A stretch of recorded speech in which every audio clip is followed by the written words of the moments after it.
Right, so we have 2 minutes to go before we start. Good afternoon, everyone, and welcome to the BlueInvest Virtual Regional Stakeholders Workshop. We are really pleased to be holding this today within the European Maritime Day, and on behalf of the BlueInvest team, I'd really like to thank the organizers of the EMD as well as DG Mare for allowing us to share this space and the stage with you today. We had a really encouraging list of registrants. So my colleague Chen is going to be admitting them into the room as we speak. And I'd like to just take this opportunity to give you a couple of house rules. So one is to please keep yourselves on mute unless you're given the floor. You are very welcome to switch your videos on so that we can see you. It's always nice to see both new and familiar faces in the room. Do use the chat function. If you don't know where it is, it's hover your mouse towards the bottom of your screen and you will see the chat icon. Send us your comments, feedback, say hello, ask a question, and use the chat function. We're going to be moderating the questions and we will be asking them to the different presenters, and we've got a really great lineup for you today. So use the chat, use the reactions, and use this opportunity to learn more about the state of the blue economy when it comes to financing this blue-green transition. If you've attended the rest of the EMD, there has been, I think, a lot of really interesting discussion around what we need to do, but how also are we going to get there? And this workshop is going really into the part where we have to finance, this move towards a sustainable blue economy. So I see we've hit the 2 o'clock mark. And we've got a really good lineup and also a lot of content to discuss. I'm going to talk to you a little bit later about BlueInvest and what we do, and I've got my colleague Renata Peloso, who is going to be presenting the BlueInvest project pipeline. So I'm going to leave the introduction to BlueInvest a little bit later. But then I think what I'd like to do then is to start. Without further ado, I'd like to start first with the agenda so that you know what we're expecting for today. We have with us Ian Shepherd, who's the senior expert from DG Mare, who is our boss, and he's running this platform along with us, as well as Vincent Favrel, who is the head of unit for SENEA. And DG Mare and SENEA are together behind, they're leading this platform called the BlueInvest. We will then have a panel discussion with 5 different perspectives from some leading figures who are behind this, the supporting the investment towards a sustainable blue economy. And I will introduce them to you in a little bit. We're also going to feature a showcase of project pipelines, as well as 2 very interesting projects for marine litter solutions. And so we call this side opportunity invest. Last but not least, there is a virtual idea lab that is in place right now for you to continue to give us any ideas that you might have, any existing initiatives that you feel would really benefit from being part of the BlueInvest platform. All right, so there we have it. Ian Shepherd, if you are, I see you in the call and I give you the floor. Welcome. Okay, I'm just going to share my screen. Let's hope it works from beginning. Okay. Oh, can you see my screen? Not yet. Let's see. Let's see. Oh. Not yet. No, let's try again. Oh, maybe click again. There we go. It's starting. From beginning. Okay. We've got it. Great. Some things it works. We're getting used to this now. So I'll be very short because I think I want to listen to what the others say more than listen to myself. But just to set the scene a little bit, I think the Green Deal is going to cause an industrial revolution in the ocean. And I think you should really understand that things are not going to be the same. So we look at renewable energy. So the EU has promised to produce 32% of its energy by renewable means by 2030 and be carbon neutral by 2050. So what this means for offshore wind is 5 times more capacity by 2030. And 2050, it will be producing a quarter of the EU electricity, which is 20 times more than it's producing today. And this will take up about a quarter of the economic zones of Netherlands, Belgium, Poland. So this is going to be a big revolution. The EU Green Deal legislation is coming out soon, I think, in this summer. There'll be a revision of the Energy Taxation Directive, extension of emissions trading to shipping, revision of the Fuel Quality Directive. So this is all going to make shipping, produce incentives for shipping to reduce incentives. So there's a scope for innovation, for zero emissions in ports, IT for smart logistics and alternative propulsion. We have the farm to fork strategy, which has imposed marketing standards for the sustainability, support for algae and shellfish, which can produce protein with a much lower footprint than you can produce it on land, a carbon footprint. Zero tolerance for illegal fishing. So that's a market for the technology to find the illegal fishing, to detect it. We're talking about the biodiversity strategy, the zero pollution action plan and the circular economy action plan. So by 2030, 30% of the sea area will be protected, 10% of it will be strictly protected, which means almost no harmful activity. There'll be elimination of bycatch of species in fisheries that are threatened with extinction, turtles or dolphins. There'll be at least 20 billion a year unlocked for spending on nature, and there's firm commitment to reduce the impact of plastic, noise, and pollutants in the sea. I'm sorry to interrupt, but I can't see the whole presentation. Is there a possibility you can zoom out? Let's be zoomed in like 50%. Let's see. Sorry for interrupting. Let's see more. I don't know.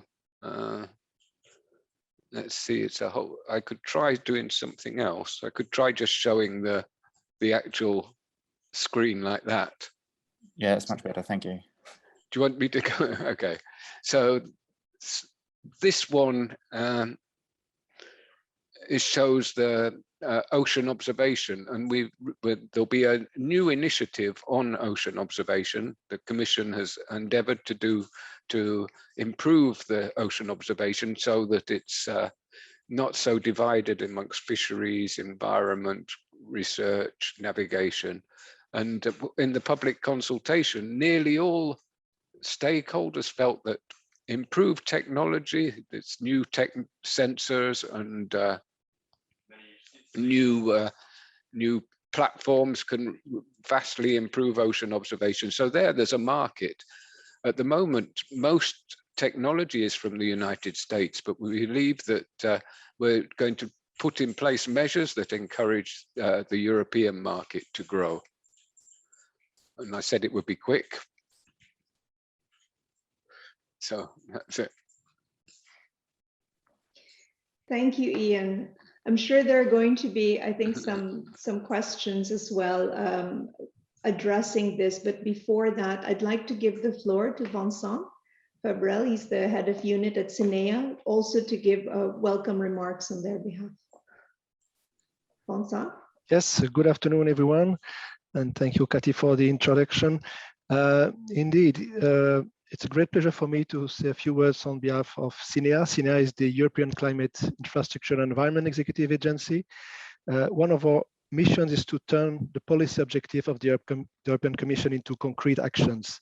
And in my unit, what we are doing is to implement projects funded under the European Maritime Fisheries and Aquaculture Fund, the EMFF, on behalf of DG Mare. So it's very important for us to be with you today. We have a very diverse portfolio of activities, and Blue Investment is one of its major strengths already for a few years now.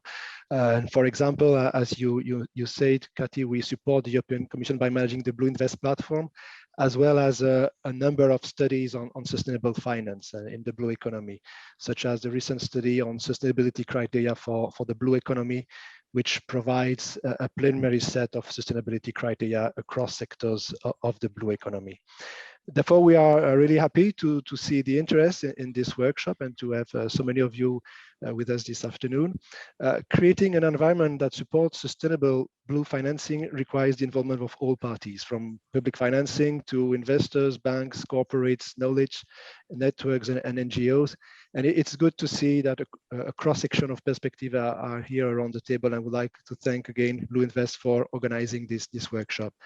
As Yin just provided us with the new policy context for the sustainable blue economy and the challenges ahead, and in order for the sustainable blue economy to strive and play its full part to deliver the Green Deal. While we have already some progress observed some progress in the past few years, there is a greater urgency and opportunity also to shift to investment approaches that properly consider the impact of human and economic activities on ecosystems and communities. You will hear a bit more about this during the panel discussion. Now I would like to focus answer the door, please. My short introduction on a hot topic over the last year, which is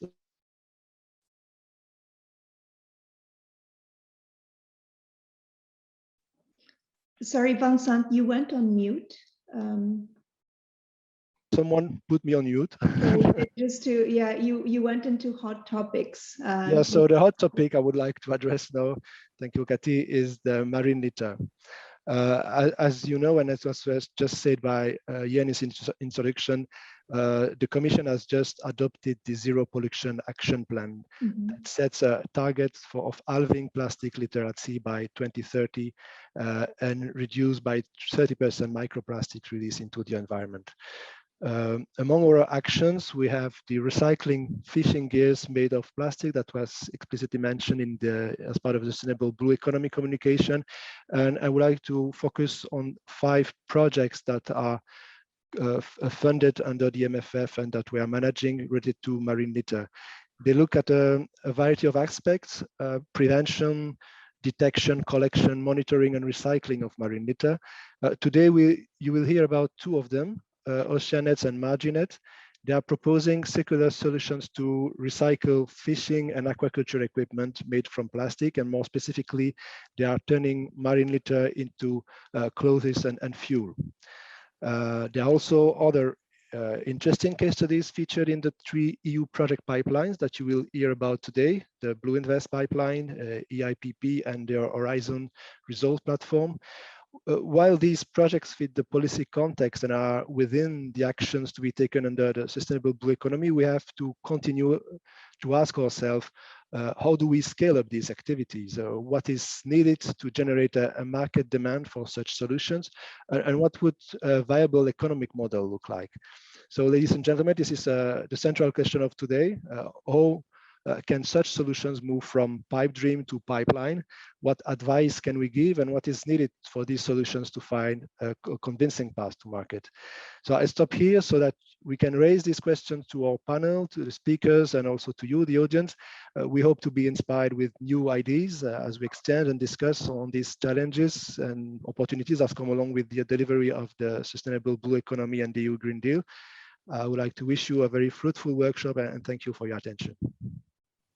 Thank you very much, Vincent. And that's a really good question to end on, because it segues right into our panel discussion. And I think for those of you who might have missed that, CINEA is the agency for the EU Green Deal, and they have they play quite an important role in integrating the different parts and the different initiatives within the EU so that we can tackle this big issue together.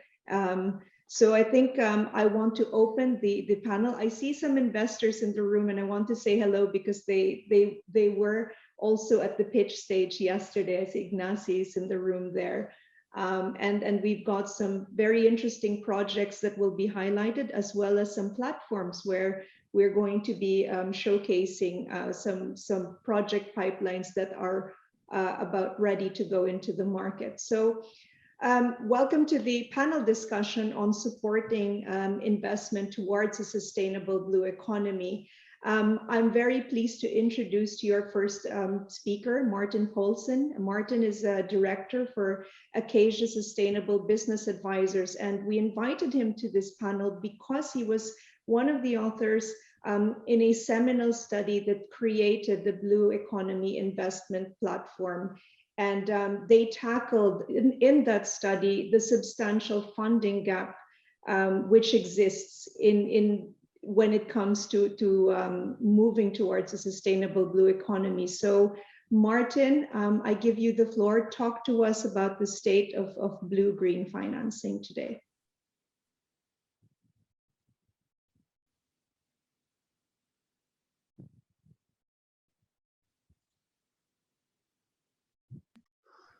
Good afternoon, everybody. Can you hear me?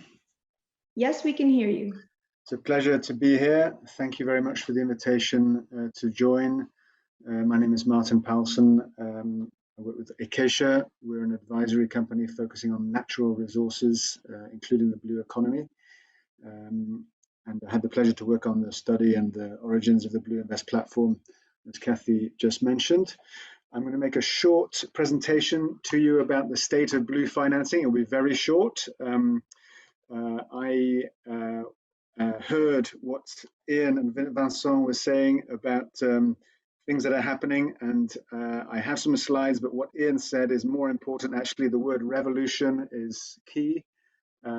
If you have a financing industry which is young and growing but immature, and a revolution occurs, then inevitably the financing industry will be inadequate when it comes to being able to meet the needs of the sector in question, in this case the blue economy.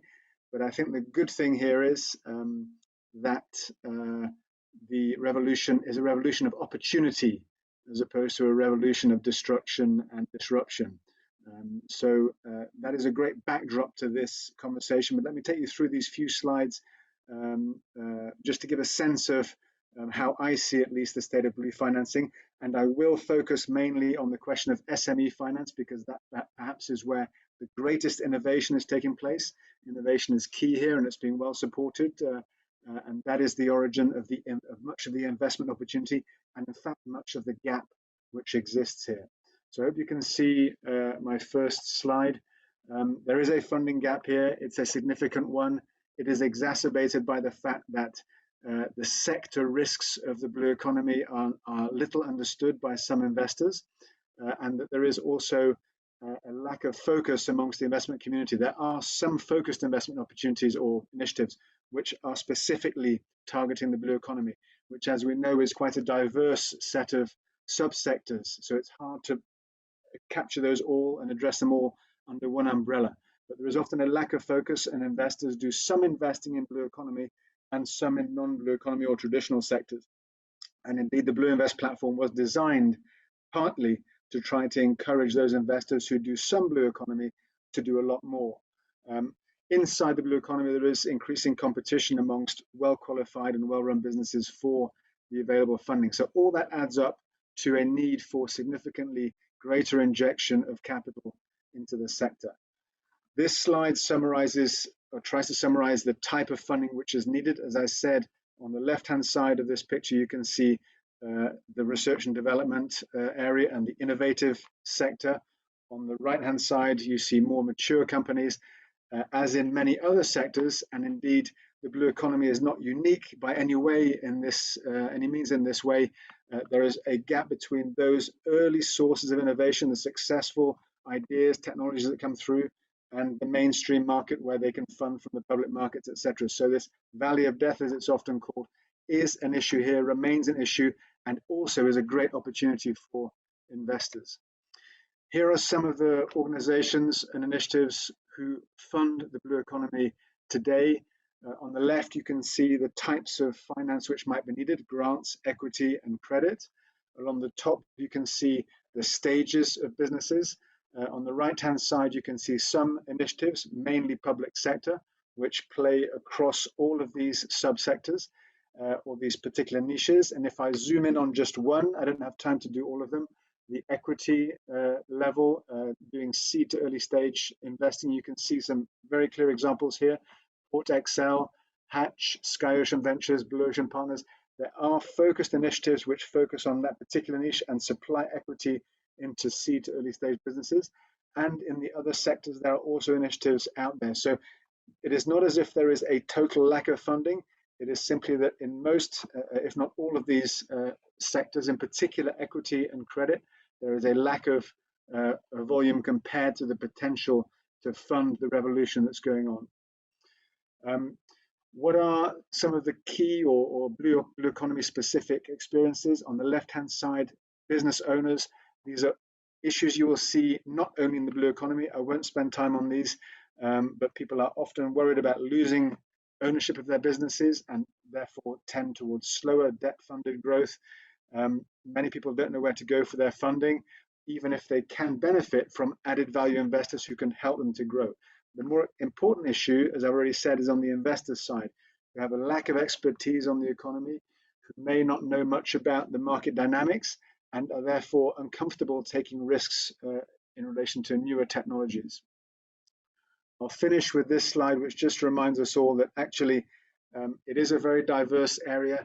It is an opportunity which exists in all European countries, not just coastal countries. There's a blue economy present in every single country in Europe. There are attractive financial returns available, and the impact potential is particularly significant given the historical lack of flow of capital into sustainable businesses in the blue economy space. I'm going to stop there. I hope that wasn't too fast and pass back to Kathy and look forward to any questions that may come up on this at the end of the panel. Thank you very much. Great. Thank you very much, Martin. Actually, I have a follow-up question for you, actually. When you're talking about these financing challenges, because you've also showed that, I mean, the funding does exist, are the financing challenges faced by blue economy companies and projects different from those experienced by mainstream non-blue companies? Okay, it's a very good question. Thank you. And the main answer here is no. Any good business with qualified management that's able to articulate an opportunity that is a good opportunity from a financial and from an impact perspective, I believe is able to raise money, full stop. But those factors that I did just mention do play, and that is that businesses operating in more traditional sectors with similar characteristics will have less of a challenge to explain the specificities of some of the markets they're playing and maybe the specificities of their technologies. So fundamentally, I do believe a good business can attract funding, but it does need to be particularly good at articulating its ability to play and to build a profitable and impactful business in its own blue economy niche. That's a really interesting point, because right up until this point, we've been talking about, you know, blue economy companies and non-blue economy companies, and I think one other thing, just before I turn it over to Adlai, you were talking about investors making their decisions, and you've done your study to look at how these investors make decisions when it comes to their portfolios. Do you find that the investors tend to take into account non-financial criteria when they are making their investment decisions? I think it's something which increasingly becomes not an option. Everybody, as we all know, is being increasingly asked to report on non-financial aspects of their portfolios. that is still, I think we can say, in the early stages of adoption. And I think other speakers on this panel have comments about this. But increasingly for those investors who are not already predisposed to do this, and there are many investors who have been doing this for some time already, so those I think we can assume will continue to do it and will continue to strengthen their ability to talk a common language and to report in meaningful ways about the non-financial impact of their portfolios. But for those investors who have not naturally been inclined to doing this, they are gradually also being encouraged / pushed into a situation where they also have to reveal and publish information about these things. So I think those elements are becoming increasingly mainstream in every investment decision that is being made. Yes, we're finding that as well. Thank you very much, Martin. I'd like to give the floor now to Adelaide Krakow. She's the head of climate and environmental impact for the European Investment Fund, and they have been driving the BlueInvest Fund. And so she's here to talk about the Blue Economy Investment Platform, what's on and what's next. Adelaide, over to you. Sure. Well, good afternoon, and very pleased to be joining the panel today and celebrating the European Maritime Day. I mean, oceans, I think, are clearly fundamental to our livelihood and future. And if we want to ensure the long-term viability of the blue economy, it's pretty vital that we address the climate and environmental issues that are currently questioning its sustainability. So in response to this priority, the EIF, in partnership with the European Commission, launched the BlueInvest Fund last year, which seeks to channel capital to companies developing and commercializing technologies, products, and services that can support the sustainable development of the blue economy, whilst also preserving and protecting our marine and coastal resources. The slide we have up on screen now explains a little bit our background. So for those of you that may not be familiar with our activities, the European Investment Fund is a European public institution whose mission is to provide access to financing to European companies and ventures. We do so by partnering with financial intermediaries such as venture capital and private equity funds, which have the necessary proximity to market to identify innovative and high growth companies and support them with value add expertise in addition to capital.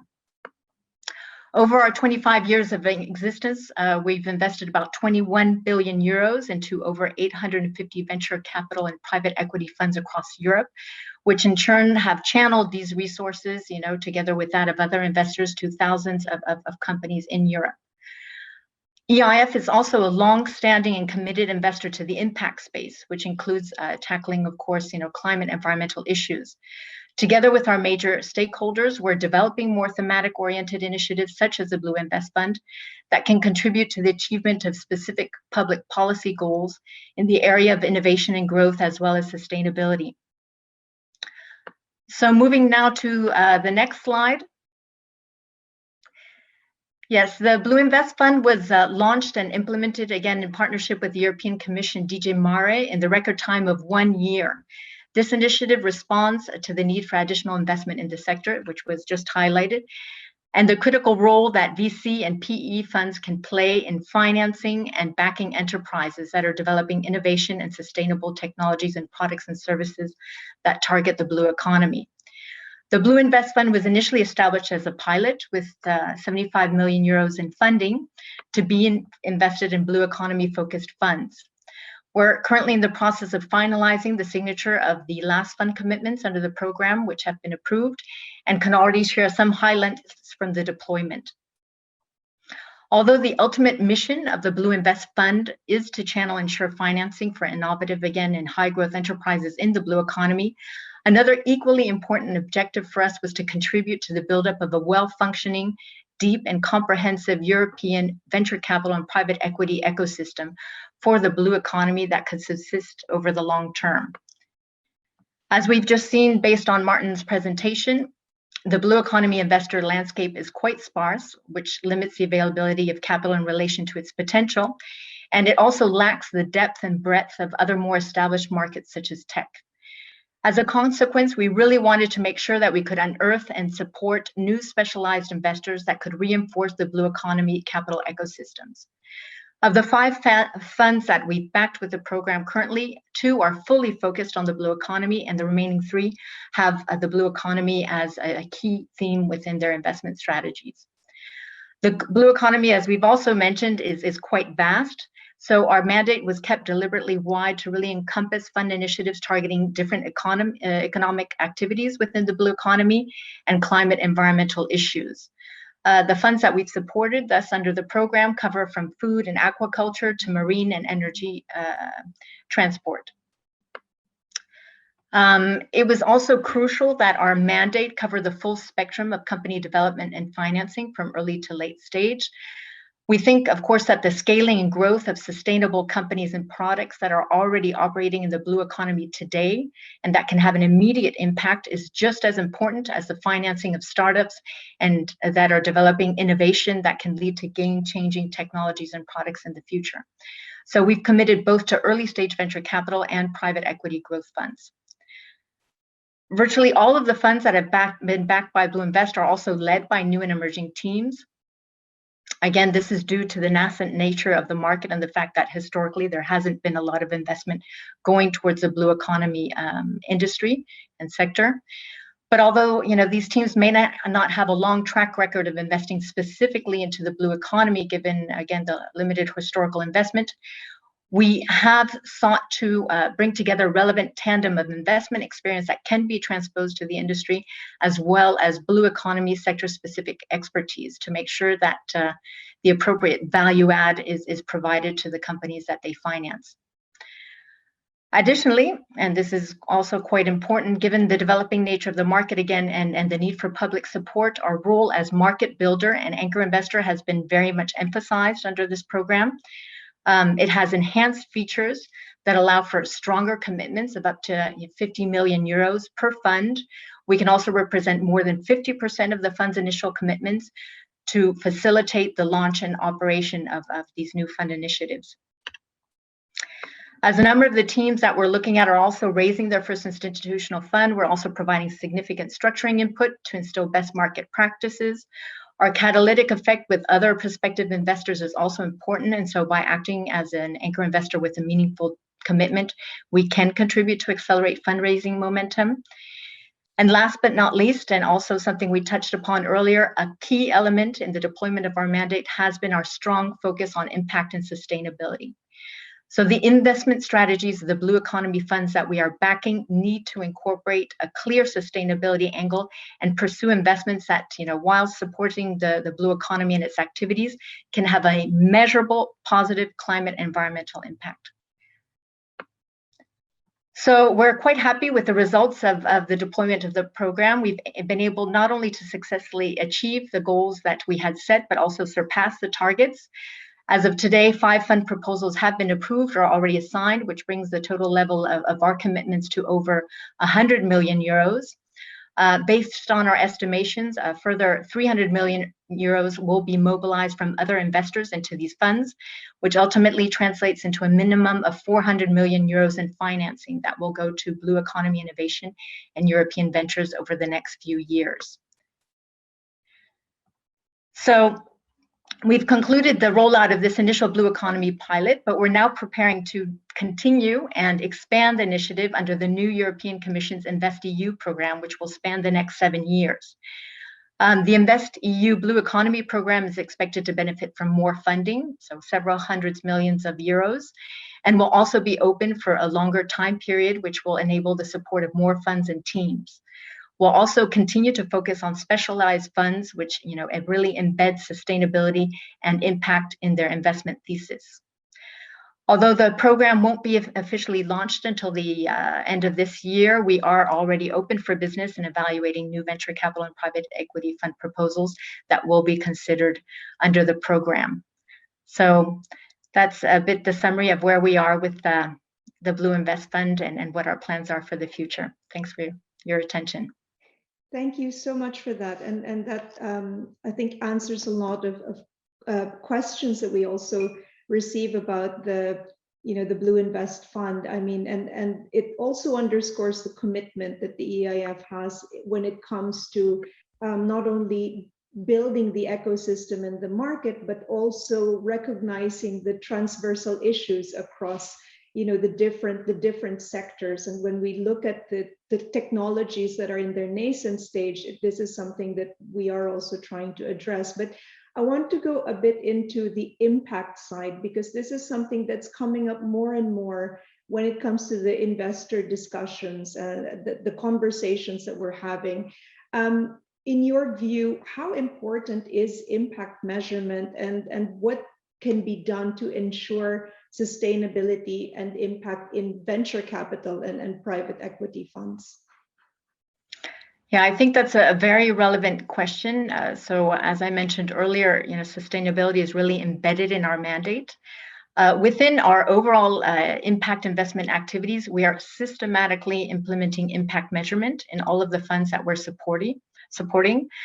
And we've actually devised our own measurement methodology, as first movers in the space, and we require fund managers to define, together with their company founders, impact indicators and target objectives for each portfolio company that can be tracked and measured over time. These indicators and objectives, obviously need to be linked to the core business and impact thesis of the individual companies. They can correspond not only to climate and environmental KPIs, but also social goals. But our impact framework doesn't actually stop at measurement and reporting. We also ask that a portion of the fund manager's carry or economic incentives also be linked to impact achievement in addition to financial returns, in order to ensure sort of this strong alignment.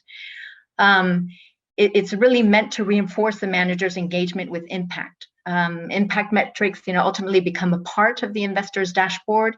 It really leads, again, to this alignment of interest across the value chain, from the founders, to the LPs in the fund. It's a clearly, defined methodology that allows for dialogue between company founders and investors, while also providing for a rigorous, monitoring of the impact achieved. We think that it also helps fund managers sell and deliver on an investment strategy that correlates positively financial value and impact. And what we've seen from the market is actually a very good response, very positive response. Many of the fund managers that we have introduced the methodology to have indicated that impact measurement has proven to be a very compelling feature in their discussions with other prospective investors in fundraising. Impact measurement is really forcing them to sort of live and breathe impact in every aspect of their investment activities, and also leading them to take different investment decisions, which had they not had this measurement framework, impact measurement framework, they might have taken maybe different decisions. EIF today is probably still the only institutional investor in the market to systematically require impact-based carry schemes.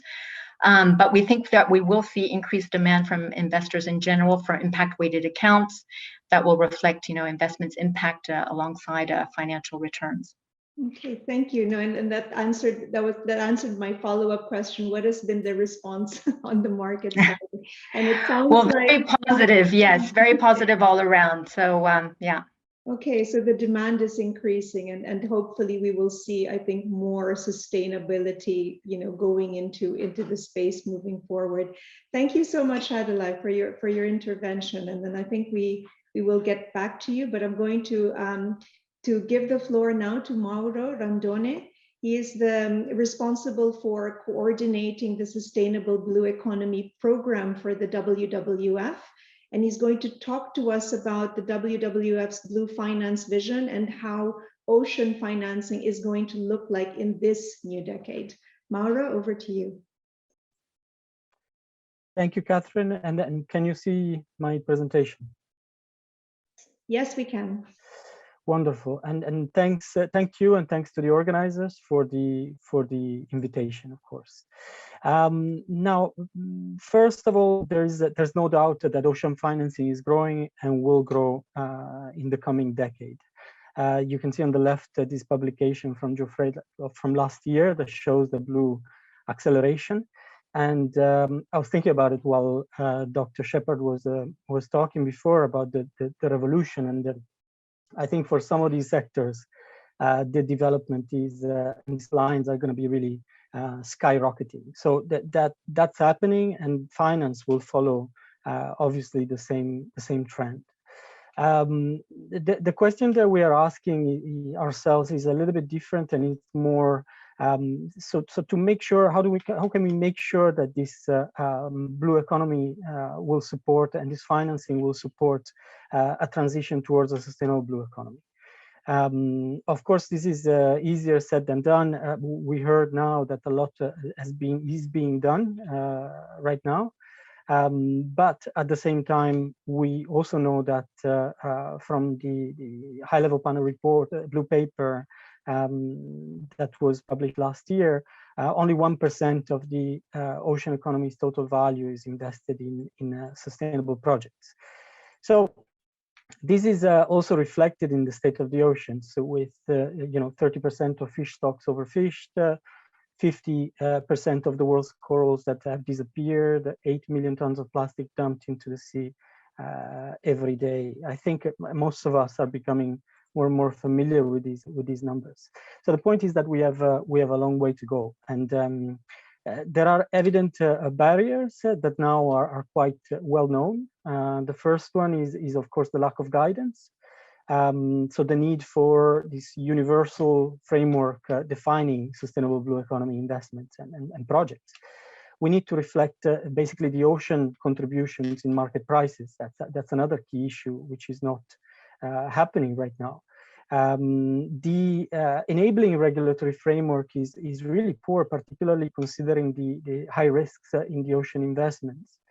And then the lack of a pipeline of sustainable blue economy projects to finance. And I think now initiatives like BlueInvest are really trying to answer this issue. Overall, I think that most financial actors are starting to agree that a healthy marine economy depends on healthy marine assets, and therefore we see an increasing attention towards sustainability. And so sustainability is not anymore seen as a sort of marketing tool, but there is better perception of the risks associated to unsustainable investments, and that's a completely different approach, and that's going to change really things. We can see this from the survey that we carried out together with the EMFF for the Rising Tide report. That saw responses from over financial institutions, banks, investors, and insurers. It's quite clear that there is a broad and sort of surging interest in sustainable blue economy and in aligning capital flows with ocean health. That's the main issue. But if you look at the figure on the right-hand side, basically the majority of financial institutions indicated that they're at the beginning of the journey with regards to sustainability considerations in blue economy sector. This confirms the fact that we are starting. The survey also shows that financial institutions believe that understanding the underlying risks and impacts of these sectors is important. Even if it seems like they're not really sure what to do with this information. So while this is very encouraging, there is a need to capture this momentum and sort of support the evolution of this agenda with practical sort of sector specific guidance that can help to identify and reduce these risks, while at the same time sort of identifying and capturing also the opportunities. This is what was done with the Turning the Tide report that provided basically guidance, clear and actionable guidance, science-based recommendations to banks, and so really recommendations that could support these investors and insurance and to enable them to make financial decisions that support and drive capitals towards the sustainable blue economy. I think it's important to mention that we're also seeing a change of approach from key businesses and institutions. And I think, Dr. Shepherd already mentioned this, the EU is moving from the blue growth approach to the sustainable blue economy approach and aligning the blue economy strategy to the Green Deal. And this is really revolutionary. I think also we are seeing this happening with the countries of the high-level panel for a sustainable ocean economy that are actively promoting sustainable ocean finance and sustainable ocean planning. So things are evolving, and also in other sectors like deep sea mining, for instance. We have companies now like Google, Volvo, BMW, and Samsung committing to source any minerals, not to source any minerals from seabed mining until there is a better understanding of the impacts of these activities. As a final point, I found really impressive the announcements of the International Energy Agency a couple of days ago, when they released the Net Zero in 2050 report, essentially backing the call to end licensing and finance to new fossil fuel extraction. This is if we want to achieve the Paris Agreement targets.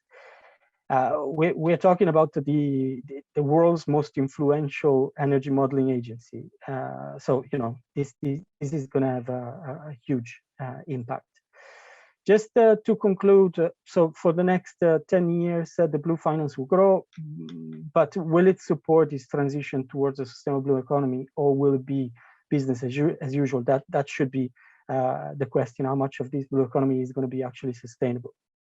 And we know more or less the actions that are needed to make sure that these investments will be sustainable, and they include, for example, the adoption and implementation of the sustainable economy finance principles, the adoption of this common framework and guidance for delivering the sustainable blue economy, investing in the recovery and protection of the ocean's natural capital. So we understood that our economy depends on these assets, and therefore we need to protect them.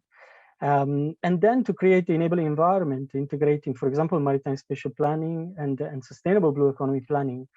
We speak to various financial institutions, and they're increasingly concerned, and they want marine spatial plans in place for their investments, just to reduce the risks of witnessing changes in the next years. These are important next steps.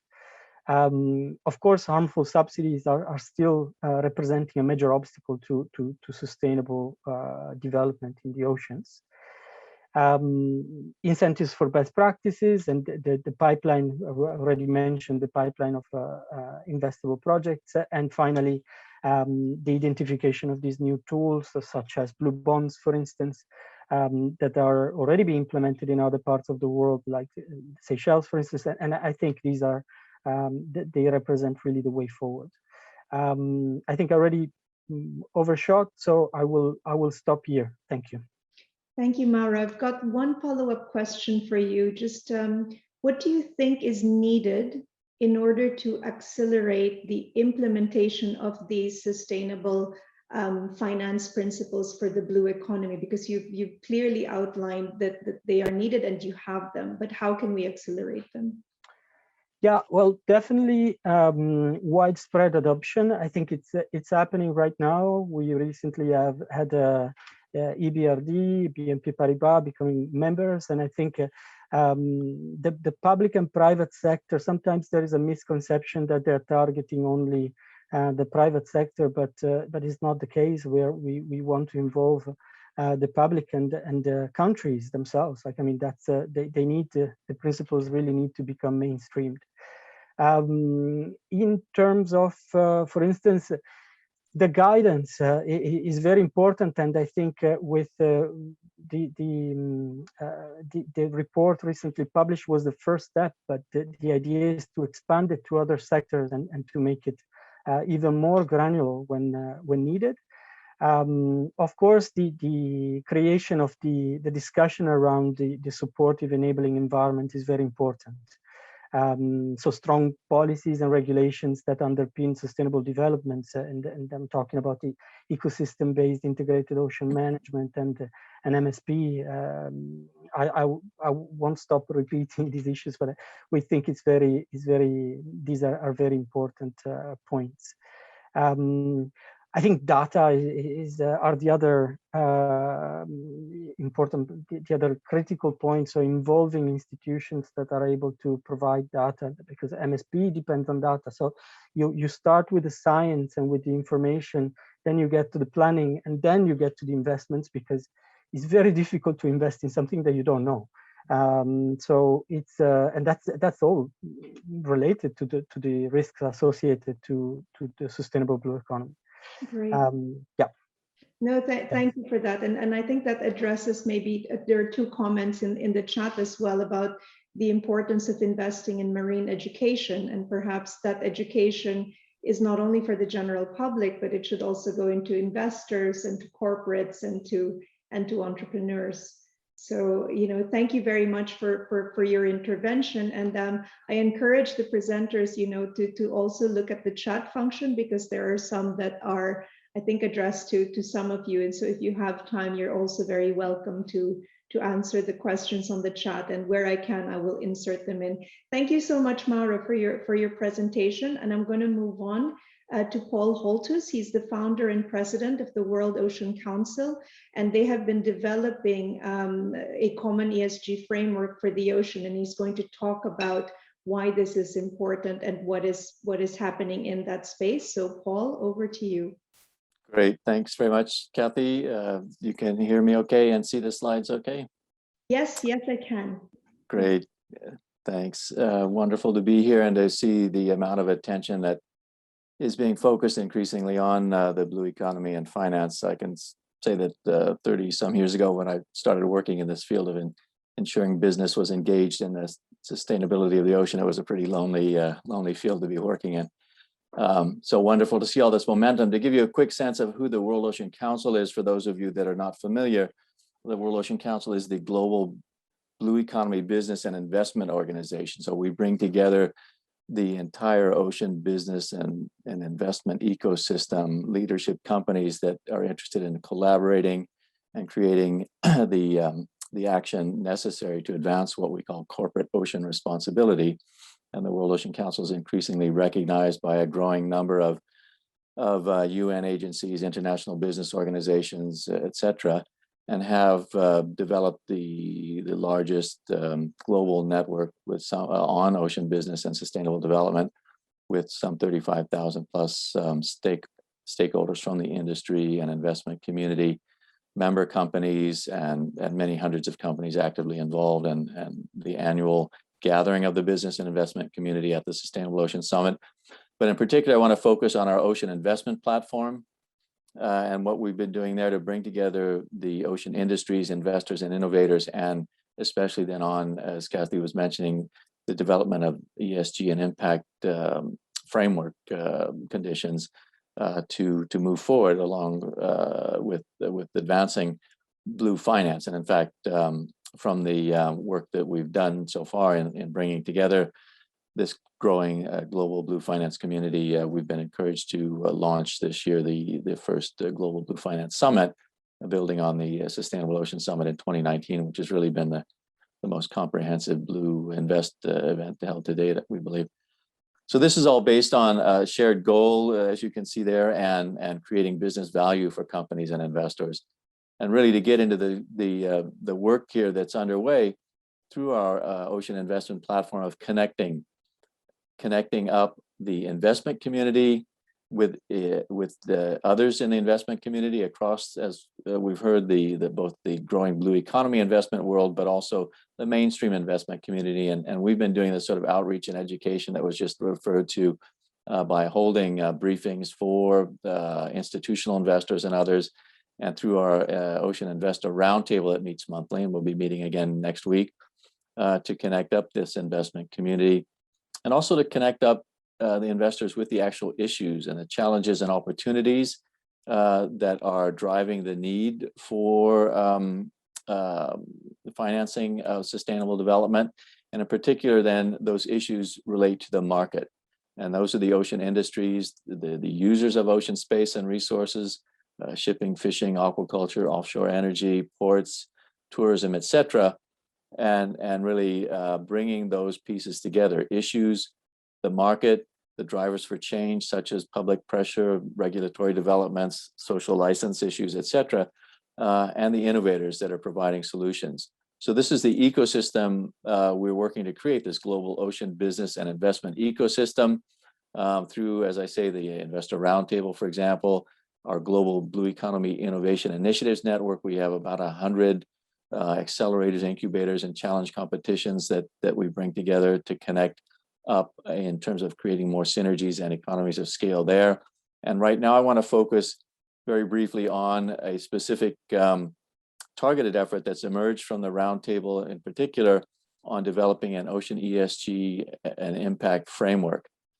So we have a task team now working to develop this common framework of categories and criteria and metrics and indicators that address some of the things that we heard from Adelaide and from the EIF, and in terms of the needs for metrics and an architecture. This is really tackling this challenge now to develop a common approach to investing. How does ESG apply to the ocean economy, to this diverse ocean business ecosystem and their activities? How do we measure impact in a three-dimensional three-dimensional dynamic multi-use environment, which is the ocean? And how do companies then measure and report on their impact or lack thereof in a way that links to the investment community needs? So there are efforts underway on this, but what's emerged from our developing this ocean investment community is the need to create a definitive authoritative version that's really developed by and for those in the investment community, with, of course, input and engaging of other stakeholders, so that we have a common sort of standard and process here. So to give you a sense of, without getting into detail here, but I'm sure these slides will be available to give you a sense of the scope of what's being covered by this effort that's getting underway, and how we'll be tackling all of this in terms of the range of aspects that need to be addressed across countries, across asset classes, and certainly across sectors, which is really the foundational aspect of the World Ocean Council, bringing together all of the different industry sectors. We want to really capture that breadth, ensure we're being consistent with the principles for responsible investment, the EU taxonomy, the UNEP FI finance principles, and particularly we've been really having a look at this excellent work that's come out of the sustainability criteria for the Blue Economy report, and linking to the organizations such as the Global Impact Investing Network and others that are operating in this space, but do not have, and I've actually been happy to hear that there's an effort to engage the ocean business and investment community together to feed into those broader frameworks and systems that are out there. So the kind of work that's underway now is to start to identify and have this common framework of the understanding of the economy sectors and subsectors, the actual problems and impacts, looking at what's investable and in terms of having a positive impact on the ocean from industry activities and changes to activities, improvement in activities, what sort of technologies and goods and services and products can be invested in to help change the level of impact. And certainly determining materiality is a key part of understanding and then measuring impact, and working out at what can be done from the investment community that supports the efforts of both the innovators, the SMEs, as well as the mainstream ocean users and their role in the future of the ocean. To give you a sense of the kinds of measures, here a quick snapshot of the sort of things that such a system, such a framework will encompass in terms of understanding the what of a company, its purpose and intent, and the kinds of impact it does have, and then really looking at the economic, environment, social, and governance aspects that can be measured and reported on, and ensuring we've got a common system and structure here with metrics and indicators that can be applied and developed and reported on by companies and by investors as they evaluate their role in those companies. So that's the main message here, and we will be picking up these things in a variety of ways including through the coming Blue Finance Summit as we move forward, and look forward to engaging with the investment community and other concerned and involved stakeholders to develop this framework to really help advance the whole ecosystem and movement towards a sustainable blue economy investing. So I'll stop there, and thanks again, Kathy, and everyone for the opportunity to be here with you all. Thank you very much, Paul. I've got one follow-up question for you. What advice would you give to a new investor who wants to dedicate a portfolio to the blue economy?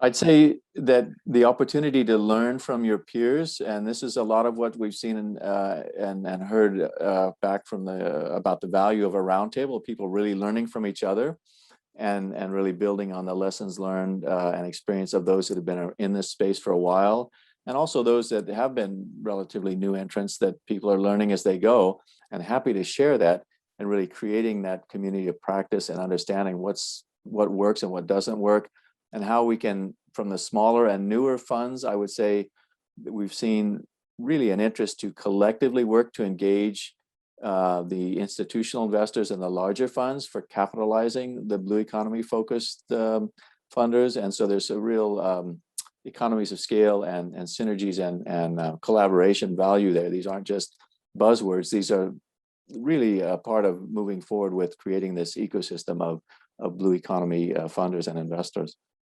Great, thank you very much, Paul. Then I'd like to give the floor to Pierre Rousseau. He's a senior advisor for sustainable business for BNP Paribas, and he will talk to us about the scaling up of the blue to green transition. Pierre, over to you. Yeah, thank you. Thank you very much. Is it okay? Yeah, all right. What I would like to do, maybe we can move to the next slides. First of all, I would like to start by telling that one of the reasons maybe sometimes that the investors, but also the corporates are not looking at the blue economy. It's because we create a special world about the blue economy. And there is probably a need today to consider the blue economy as one of the solutions of our future and part of a total economy. And probably also the way that the blue economy will be a source of solving a certain number of issues that we have on the land, especially on resources. Today the blue economy is too much focused on specialists, when there is a kind of, when we think about ocean and ocean economy, the people see the sea, the risk, the problem of fishing, the polluting problem of shipping, etc. And the perception is not a good perception. So we have to bring back the good perception of the blue economy, because investment, first of all, is a question of perception, first of all. And today we need to, the only way, or one of the way we have to create that is not to create a new world, because the other things that investors don't like is uncertainties, greenfield. So if we had all of this, you have only a negative perception. So it's quite important to bring it and to connect the blue economy to the land, to our own economy, especially that many sources will come and many solution will come by putting together all sectors, and there will be an inter-sector solution. Next slide, please. So what we do also in the blue economy is that immediately what we are doing products. And this is great to do products, but the problem of the products is silo. When you do a products, and we did that in BNP, we did blue bonds, we did a blue ETF, which is great. The blue ETF that we did raised 150 million, I think. This is probably more than any impact fund on blue economy. But what are the impact of those? What are the impact of those blue bonds? What are the impacts of those blue loans? They probably respect ESG, but what kind of impact are they bringing? Or they will change the world? What will be the thing? So it's good to do it. It's a good base, but that's not enough. Next slide, please. And what is important to understand on the blue economy is that we have two roles that we need to support here as an economy. First of all, is to restore and to conserve. So and to bring new businesses. So this is why we have more or less several activities that are related to climate change and which are related to a business, switch of business, like in energy, like new resources of protein, like new resources of business, like new resources, and something we need to realize the importance of the blue economy for some businesses like shipping. When you ask corporate, only few of them realize that a majority of their goods are coming from shipping, and they rely tremendously about shipping. COVID showed us that recently. So what we start to do, if we have to think about the blue economy, is to set up position paper as an investor and as a financial institution. This is what BNP has done. And today, how many investors and how many large financial institutions have issued an ocean paper or an ocean position? Because you have to start to decide what to do and not to do, the same way as we are doing on the land. And this is missing. And then after that, you need to align with what exists, not reinvent the wheel. But what will be more important, and next slide, please, is to create coalition, is to create solution. Because you will not solve, and we will not solve the problem if we do not fully accomplish the transition cycle.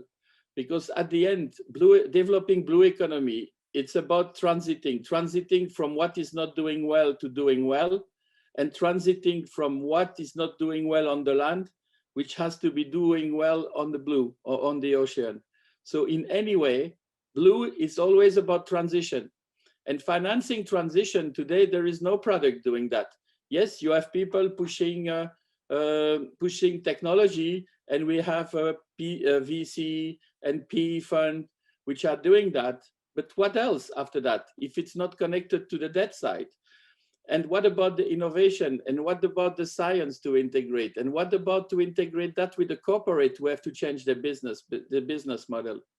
So what is important is to think about coalition, and is to think about the way you will continue the cycle when you start with the private equity, or do you follow with the private debt, or do you follow with the refinancing when you have to refinance, or do you create the right coalition where you put together public-private money?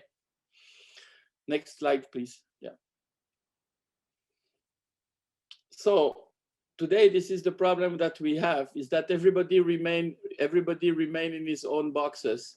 But if we look at what we have to do, and this is what we're starting to do at BNP, is to put together investment and financing.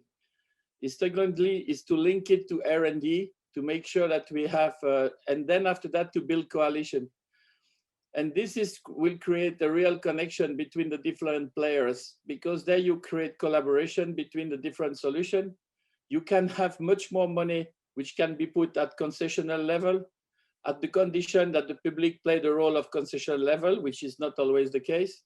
And you can start to de-risk and even improve this fund, and even better, you can scale after that, because there you have a model which is working. Next slide, please. Yeah. But the problem today is that the challenge today, there is nothing promoting coalition. Today, if you want to do a public and a private coalition, first of all, there is still a lot of resistance of the public sector to do that, but there is also a lot of resistance existing at the private sector. And today, if we try to do that, and we have few examples ongoing, it's very slow, and it's very long, and it has a high transaction cost. There is no proper regular framework, so you have to deal with all the regular framework. So you can imagine if you have a global project, and also it's very difficult to integrate the vertical integration. But when we talk about blue economy, and especially we talk about net zero 2050, we talk about coalition, because all the people will anyway solve the scope 3 for the corporates. Okay, so I think we need to think more today instead to create only mono silo solution. We need to think about creating much more platform who can benefit from the different source of funding. Yeah, next. Yes, I give you here quickly an example, but we start to work on a public-private partnership, which is the Global Fund Coral Reef, which is very interesting because this is an adaptation fund, and you have partners which are coming from foundation, UNDP, United Nations, you have asset manager, so it means private investment, and you have a bank who can provide all administrative support, who can provide sources of pipeline, especially from corporates, who can provide also all the distribution, the capacity of distribution. So the idea here also is to create a de-risking tools where you have a first layer, which is de-risked by the Green Climate Fund. And when you have a senior trenches and different level, different sources. When somebody mentioned before that it's difficult to create pipelines, so we create a technical assistant on the grant window where we can put project which has been selected even by the investment window in order to incubate project and to accelerate by replicating technology from different small developer. So it's only by creating platform like that that we will manage to create the right condition to create scale and also to make the de-risking tools that we do need. But for that, we need a proper alignment between private and public sector, and we need to have a better engagement from both sides. I think I will stop here. Thank you very much, Pierre. And I think that that's a very good, but also very holistic way to look at how we can really address sustainability within the whole of the blue economy. And I just wanted to give you maybe one follow-up question when it comes to something that we all know has to be done, which is healthy oceans. You know, it's a healthy. I think Frans Timmermans just sent out a release saying that healthy oceans is really a precondition for a thriving blue economy. But you have all these solutions now for marine litter that don't have, you know, a very scalable business model or a market path. So could you maybe try to help us concretize this issue? How can we create a scalable market path for pollution, marine pollution? I will take the example of the coral reef fund. What we do, we start by creating first a conservation, means a marine protected area where you have a resilient coral. So that means you are sure that there you will start by conservation. You not start by the business. By doing this, and scientific tell us where to put it, how to put it, so you have to involve scientific people. Then after that, you can develop sustainable activities around, like fishermen, aquaculture. Then you align the infrastructure around. You make sure that the litter doesn't go to the sea. There is the proper waste management on the island, for instance. There is a proper agriculture way to collect the water. So you put it all together as a one single project. Okay, the advantage of that is that you can compute at the same time all the cash flow, but you generate more business, because when you create an MPA, the number of fish that you have in the blue is doubling or tripling, because you are recreating the natural sources of creating biomass. And so in the example we have, the fishermen are fishing twice more than they used to do. So they make more money. And by making more money, they can create the resilience for the community, but the resilience also of the maintenance of the MPA. Because at the beginning, the marine protected area is relying only on donation. So there you will have additional revenues that will come in order to maintain the conservation. And then you have a circular economy type of model in place. More you conserve, more you make business around, but you have to adapt to the type of business, and you have to do it in a certain number of conditions where you do respect. And you can even have still money to pay an investor to invest on that. But what is required to do that is to finance the transition, because you don't get it on day one. You have to go through a process when you recreate a business which is relying on nature, and nature takes time, unfortunately, to recover. Great. But there, you are changing. What is important is that you can value also the capture carbon. You're not avoiding only carbon, but you capture more carbon. And you're not only saving biodiversity, but you are regenerating biodiversity. So we can value this, and we can include that in the valuation and the value creation. Great, thank you so much, Pierre. And I think that really concretizes what needs to be done and the integrators that need to happen for us to come up with these very scalable models. Thank you for your intervention. And I think that's a good segue as well to Opportunity Invest, where we go into a presentation of the project pipelines. And then after that, two very interesting marine litter projects. And I hope you can stay and have a look at this as well. So I'd like to give the floor now to Ramona Ochak. She's with DG ECFIN, the Economic and Financial Affairs, and she's going to present to us the InvestEU portal. Ramona, over to you.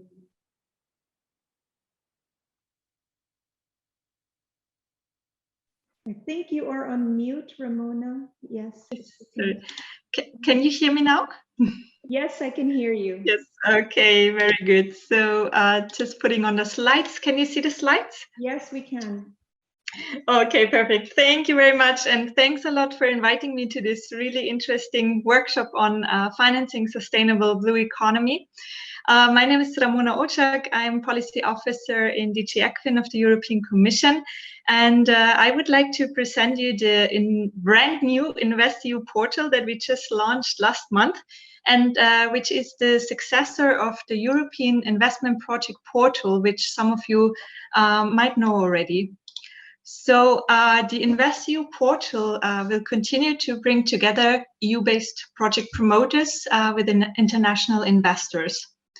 What will change is that we will only publish limited information of the projects on our public platform, and investors would need to be registered and validated by our team in order to review the full description of projects and also to contact the promoters.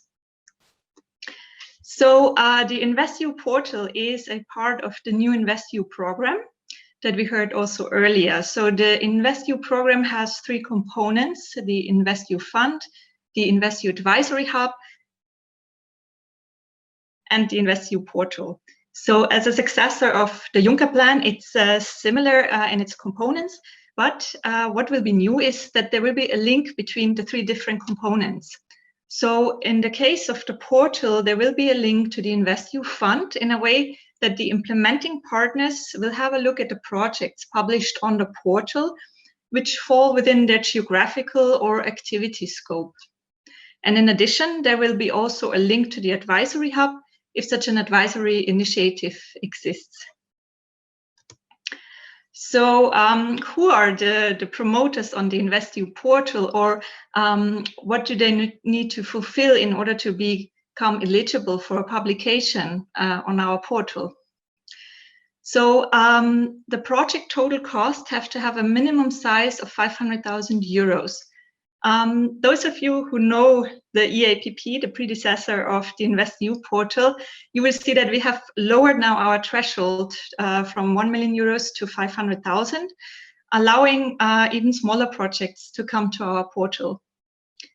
Promoters need to be active in one of the predefined sectors, which you see here in the sectors overview, which are knowledge and digital economy, energy union, transport, social infrastructure, resources and environment, so Green Deal, financing for SMEs, but also others like space and defense. A project needs to be situated and promoted by a legal entity, be it private or public, situated in one of the EU member states. So on the right, you see our map view, which is also accessible from our website, where you can see the distribution of projects within the European Union across the countries. Then a project needs to start very early, so it should have started already or within the next 3 years. And it should be clearly described and, of course, be compatible with the national and EU law.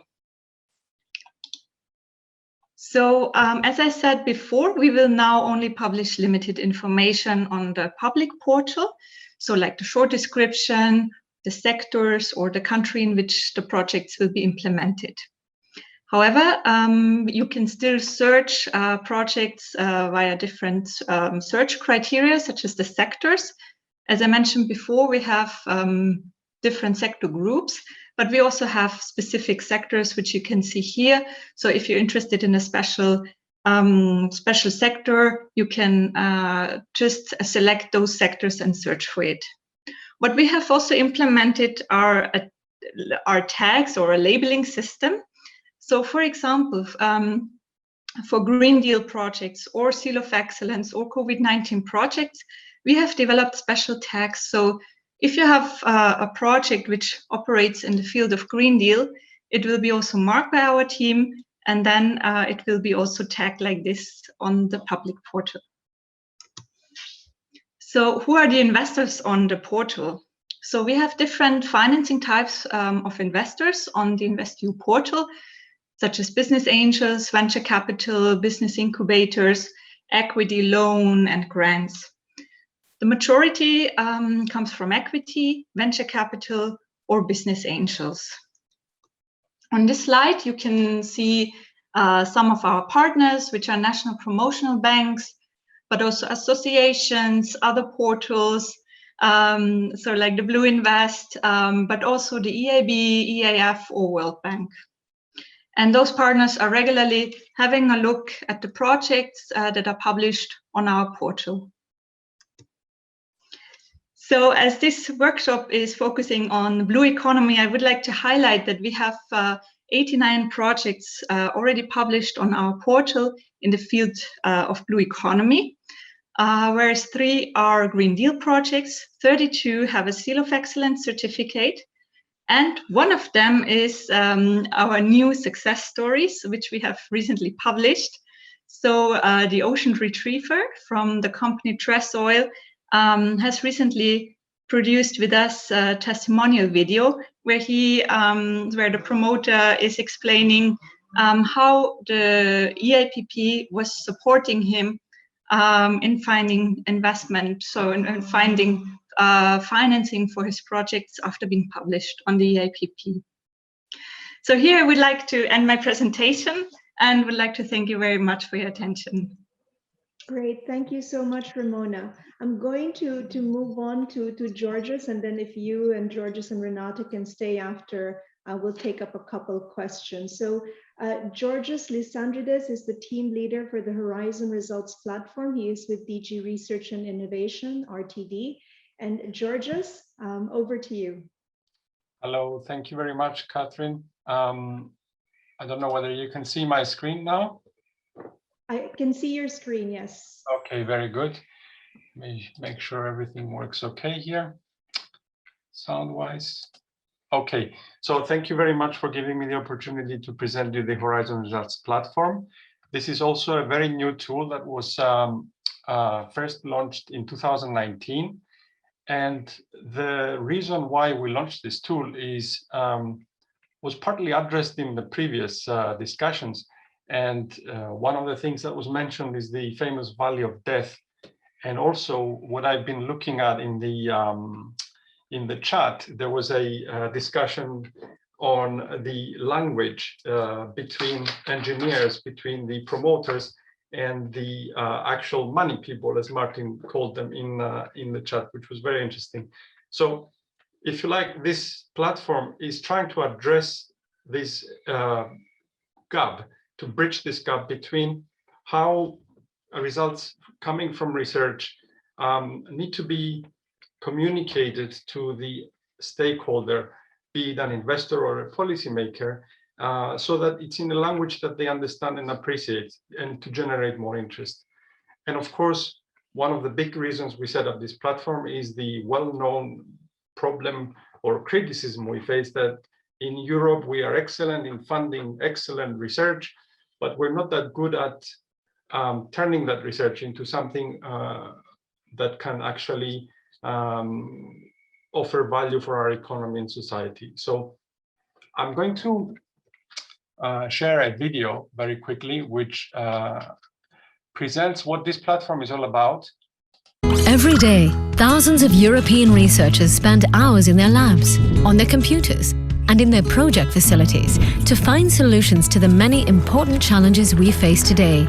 But how can we turn their science and research results into innovations? Innovations which are valuable for our economy and society, and which contribute to a better and sustainable future. It's not an easy question to answer, But what if we created a platform? A place that allows researchers and innovators to showcase their results, where they can network and forge partnerships. A place where they can be discovered by investors seeking opportunities, where politicians can look for valuable insights.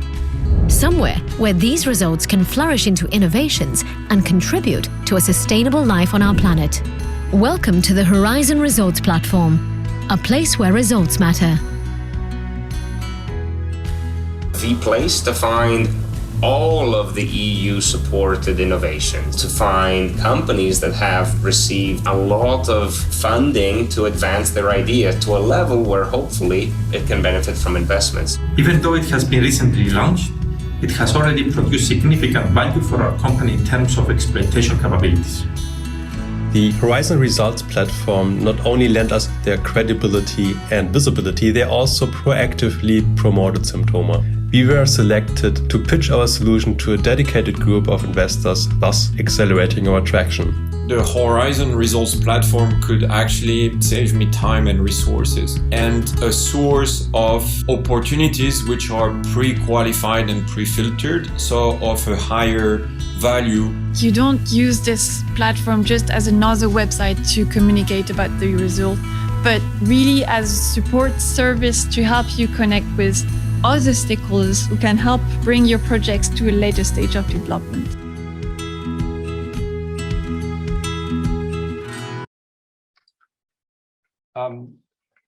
Thank you for that, for listening. I just want to give you some quick facts. As I mentioned, this platform was set up in late 2019. It is a platform that is going to be the official platform under Horizon Europe for EC-funded R&I results. It currently hosts key exploitable results from the old Framework Program 7 program and Horizon 2020. And as we have been discussing with Vincent's team and agreed, in the coming months, we hope to also be able to host the European Maritime and Fisheries Fund project results, and of course, Horizon Europe and other programs that wish to join. What I didn't mention earlier is that it's a live platform where beneficiaries themselves publish their results. There is a soft validation process with the project officers managing those projects in the Commission. And we, as a team behind, try to organize many matchmaking events. And of course, one of those efforts that I would like to make note of is the recent effort, the recent experience we had with the BlueInvest platform, which I will present in a minute. Benefits of a project joining HRP are, as you see there, we offer matchmaking. It's free. It's a public website. It's very easy to navigate. We try to promote the innovations that come on the platform. We try to support in terms of the needs of the projects that come in. And because when a project comes in, they tell us what their needs are and what they're looking for. And of course, there is no successful venture if there's no successful team. And the team went from 1 person to 6 persons in the last 2 years. And I hope that we can offer a good service in all aspects. Now, I just want to spend 1 minute on the last common effort that we coordinated with our colleagues from the BlueInvest platform. During the run-up to this event, we tried to extract and just like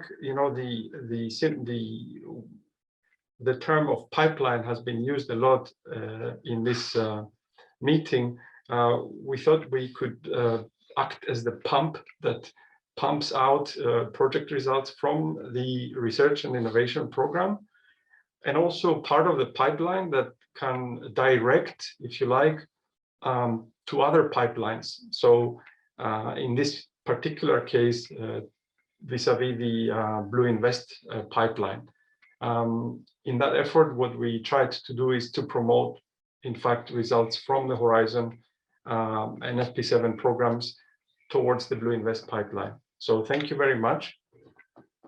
And one last thing I'd like to do is to make it easy for you, is to post the URL of the website here for everyone to see what the platform is. Thank you very much.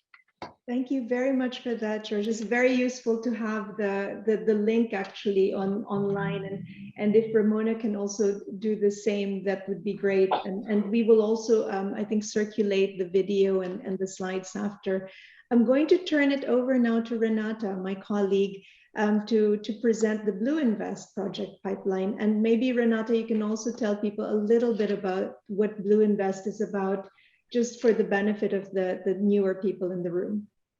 Yes, absolutely. Hello, everyone. And it's such a pleasure to be here with this strong panel of representatives of all those initiatives that together are looking for the future of the blue economy. So BlueInvest, as you all may know by now, is a new founded initiative enabled by the European Maritime and Fishery Funds. We are fully aligned with the Green Deal, and our aim is to boost innovation and investment in sustainable technologies for the blue economy. And we do that by bringing together different players and stakeholders in this ecosystem into one growing BlueInvest community. So this is the first icon that you see here. Addressing the investment gaps that were mentioned both by Martin Poulsen and as well by Mauro Rondoni, our innovative SMEs and startups are provided multiple features that helps them closing those gaps towards raising capital. So we do provide support to investment readiness and to access to finance via technical assistance. We do as well give them a market path with visibility through our pipeline for them to understand the opportunities that they have and develop a solid network. Securing we achieve all these expected impacts, we do have our main financial muscles. So the EMF grants and the EIF BlueInvest Fund that was already nicely presented by Adelaide. Our third muscle, financial muscle, is our club of private investors, all of them looking forward to greening the maritime-based industries. So where are we right now? So we have a community of over 890 members. We already have coached and provided assistance to over 150 BlueInvest readiness assistance companies. We have a club of investors that goes beyond 80 investors right now, all of them committed with impact investment. And we have a pipeline that showcases over 195 different projects. So in summary, we aim at connecting entrepreneurs, ports, large corporates, business support organizations, and develop together the future of blue economy.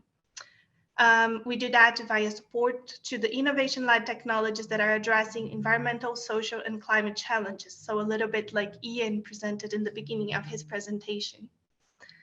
So who we will find in the BlueInvest project pipeline? So as I quickly mentioned, our aim is to, within the European Maritime Forum page, showcase all the projects that today were already coached or are in their pathways towards changing the blue economy and bringing true innovation. Of course, we have an eye to the rise of the sustainable blue solutions. So you will find in our pipeline blue biotech, a large focus in blue energy, ICT applied for the sector. So we also mentioned the importance of data mapping, data collection in this context. And here we are with companies that are doing so. Coastal environmental protection, ocean waste management, and always with this eye on how to make sure that our companies not only have a strong solution for cleaning the oceans, but also a business case behind it that make them revenue generating. And the conservation of fauna and flora. So here you're going to find cool projects like Reefy that is rebuilding and restructuring how our coral reefs are today in different areas around the globe. But of course, we can't forget the big fishes in the sea. So our aim is not only to look at the new sectors, but to look at the traditional sectors and see how we can transform them through a blue-green sector.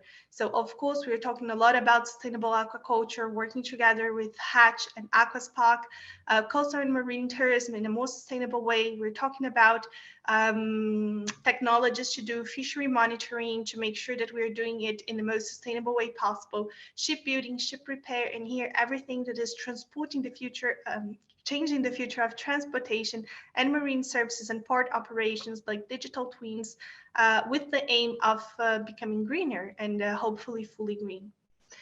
You will find, for instance, very interesting technologies on hydrogen for shipping, and this is something that we've been addressing in the latest years. So what is the BlueInvest pipeline?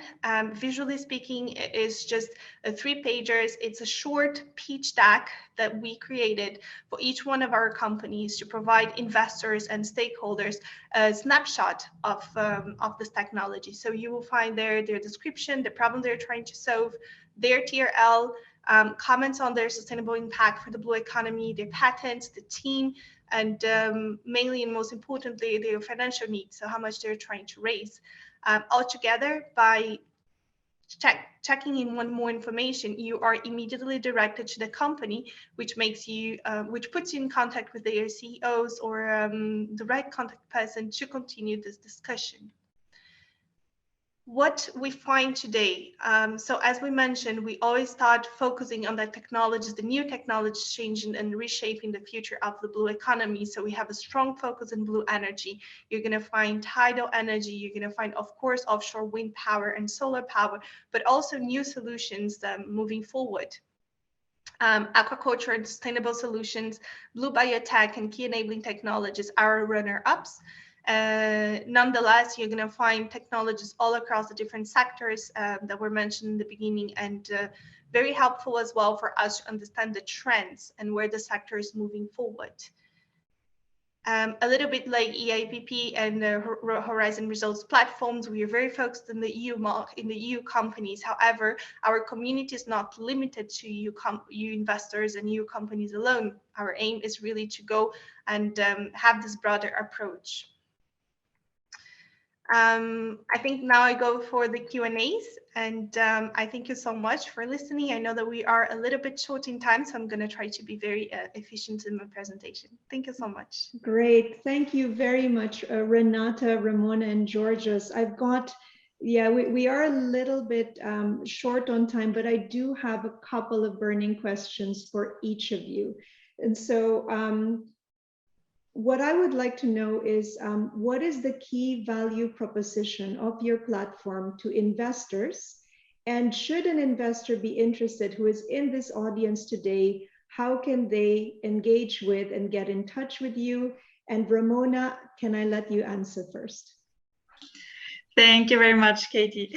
So yes, so our value is that the InvestEU portal is a one-stop shop of European projects across all the sectors.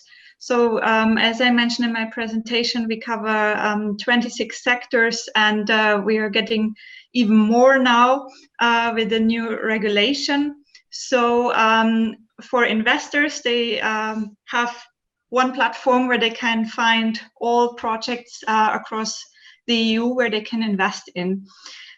They can simply get in touch with us or with directly with the promoters through our platform by registering to our platform. As I mentioned, so with the InvestEU portal, we will also validate investors, and after the validation, investors can directly get in touch with the promoters, contact them, bookmark projects, search according to their preferences. So everything will be really easy in our portal. Thank you. Georgios, what about you? Yeah, thank you, Kathy. So the Horizon Results platform is the platform where you can find all of the R&I funded results. We're talking about funded results from the already funded through a very, very competitive program of billions of euros. So it's already pre-qualified project results in a way. because they have to go through a very competitive process to be funded.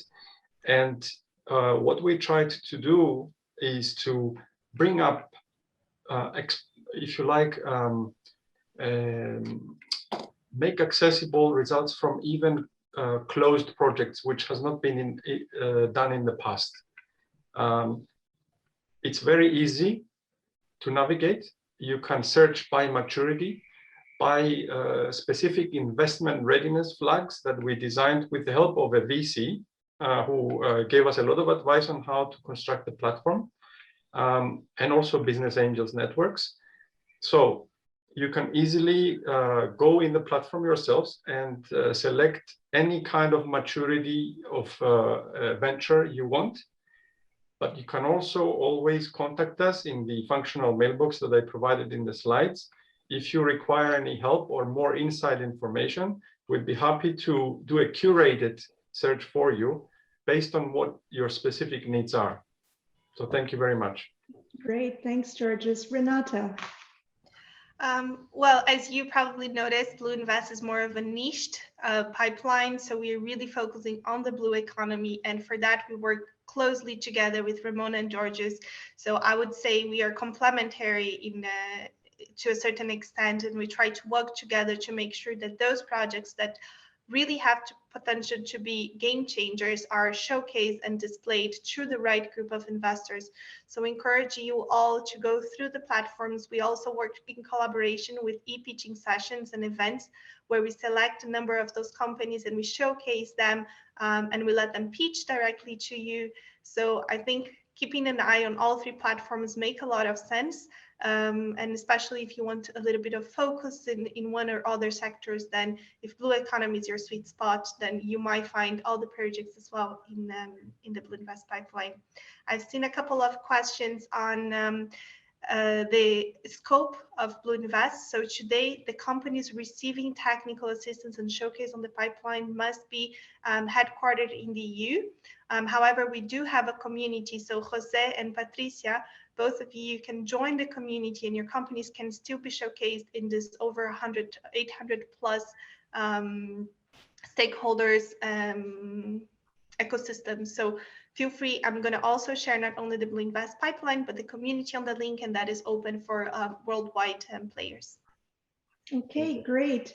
Thank you so much. And I think that brings us into another set of opportunities. And I see that Rita has also signed in. She was one of our other investors yesterday. And we've got a really interesting group in the room of some investors that are from our community, some from the platform. But I wanted to introduce to you Marginet and Oceanet. So the founders, Fantina, Madricardo and Sonia Albain-Urias to present us with their projects for marine litter solutions. And we were talking about this earlier. We do need a path for marine solutions, and they are pivotal to this discussion and what needs to be done to restore and preserve our oceans. So I'm going to give the floor over to Fantina to introduce Marginet. Okay, thank you. Thank you for the opportunity. Good afternoon. I'm here to present the experience of the Marginet project. The Marginet stands for mapping and recycling of marine litter and ghost nets on the seafloor. And it was a project that had 5 partners from NGO, small enterprises, and research institutes, and it lasted 24 months. It finished in December 2020, but fortunately we managed to have another financement from the Horizon 2020 program, and it's called Maestro. The new project is called Maestro. It's a bigger project involving 14 partners, also among research industry, NGOs, and so forth. And it will last 4 years, so 48 months. It started in January and will end in December 2024. So the concept that was at the basis of the MarginNet project, and it is also in the Maelstrom project, is to have a multi-level approach to address the issue of marine litter. So it's not enough. We want to really face the different phases of tackling the problem. And first of all, we have to know where the litter is, because we know that most of the litter ends up on the seafloor. So there are estimates that tell us that what we see on beaches or floating is about 30%. So of the litter ended up in the ocean. It means that most of the litter is on the seafloor. So it's very difficult to see where it is. So for this reason, during the MarginNet project, we try to develop new technologies really to map marine litter hotspots, and also mathematical models to understand, to predict where the litter that is floating and will then sinks, where it's taken by the currents and where it ends up. This is a map of a simulation that we did in the Northern Adriatic Sea, where we found the hotspots of marine litter in this area. So once we find it, of course, we need to reduce the litter that is already in the environment. In the MarginNet project, we used divers, so to make cleanup campaigns and collecting litter on the seafloor. But in the Maelstrom project, we will develop new robotic solutions, seabed cleaning platforms, which is based on a cable robot that will clean the seafloor somehow automatically, and also the water column with the Maelstrom bubble barrier. So we will improve this part of the technologies for reducing the litter in the environment. Another thing that is really important is, what do we do with the marine litter once we recover it? This is really a part that is very difficult to address, because the marine litter is very dirty, very heterogeneous, so has many different type of materials. And for this reason, during the MarginNet project, our partner Sintol, a small Italian enterprise, developed and tested a low temperature pyrolysis prototype to convert marine litter into marine fuel. Why marine fuel? Because our target were the fishermen, and we wanted to really create an incentive to encourage the fishermen to bring back the garbage and to get something in exchange. Marine fuel is something that's very valuable, of course, for them. And during the project, we transformed 250 kilos of marine litter collected in the Venice area in Italy and send it to, without any pre-treatment, to really to convert into marine fuel. So this is some results in very quickly, some numbers. Out of 100 kilos of marine litter, we produced 45% of oil and 26% of gas that can be still used to produce new polymers, to produce new other materials, and 29% of residue, which is related to the dirt, so to say, of the marine litter, that is absolutely inert and can be used for the construction sector, for example. In the 100 kilos of oil that we produced mainly a marine gas oil, because, as I said, the fishermen use this product for their boats, but we also managed to produce light fuel and also IFO 180 fuel that is used for large ships and ferries. So I want just to mention that the MGO produced from marine litter collected in the Maelstrom project will be used to co-power the Maelstrom seabed cleaning platform. Why do we can use this? Because actually the marine gas oil produced with the MarginNet prototype is completely compliant with the standard of IOS 8217 standards of the marine gas oils. Here you can see some numbers. I will not, of course, go into the detail, but it's complies completely on the standards, and moreover, you can see that it produces less sulfurs than expected, than set in the standards. Here you see the values are much lower, and more importantly, the technology is sustainable. In fact, we did a business plan, and also we calculated the CO2 production related to the use of the prototype instead of bringing the marine litter to the waste management authorities, and we saw that we could actually spare a lot of CO2 in the atmosphere by making this process. So technology is good, of course, but Marginet thinks that technology is just one thing, one part of the story. We need also to have the support and the involvement of the society, and in particular the involvement of this was part of the project, was the involvement of the fishing sector, involvement of citizens through different activities, exhibition, and so on and so forth.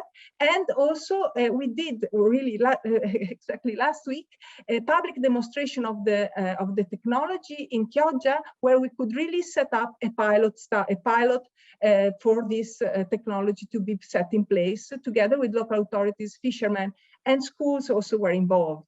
So the bottleneck that we have is that legislation that now does not allow to convert the marine litter into a new resource. So this is not allowed.